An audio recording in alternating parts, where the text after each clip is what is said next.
سلام. امروز با آموزش معاینه اشخاص از نرم افزار حسابداری هلو در خدمتتون هستم. خیلی کوتاه مختصر بریم سراغ اصل ماجرا.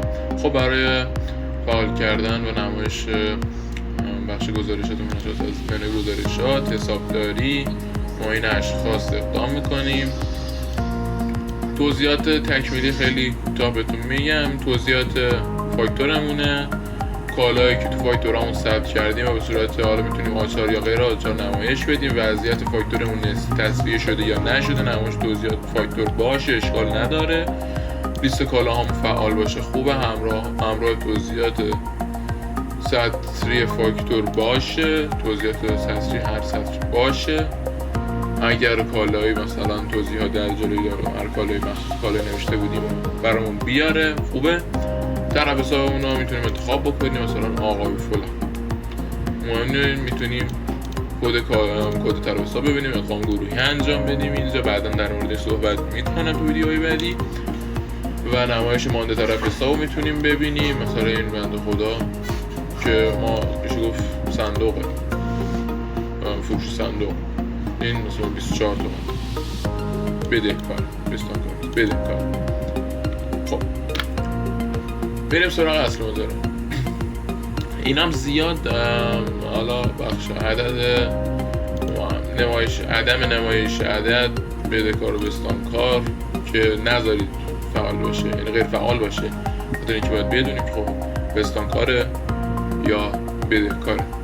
در صفحه اول فاکتور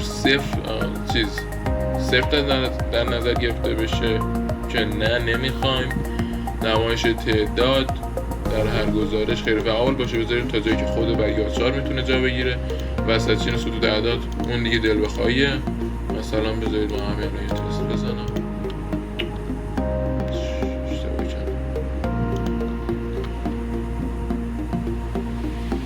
ببینم وسطچین سطوح اعداد نه آنچنان تاثیر نداره، نمیخواد. خب میرسیم به اصل ماجرا و بسیار بخش مهمی که داریم، بخش شروط گزارشگیریمون هست. گزارشگیری ما یه حساب کله، یه نمایش حساب کل از زمانی که شما سال مالی جاریتون رو آغاز کردید تا به هر روزی که دارید از نرم افزار استفاده میکنید، تا به هر روزی که در اون سال میشه گفت دارید از نرم افزار استفاده میکنید. براتون حساب کسی مثلا ما الان حساب کسی رو بیارم که باش کار نکرده باشیم.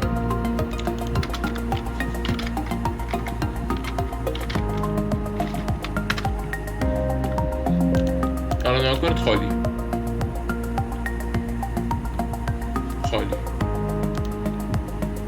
از ما مثلا از سال از 1/1404 تا به الان هیچ فاکتوری براش سندی ثبت نکردیم برام خالی.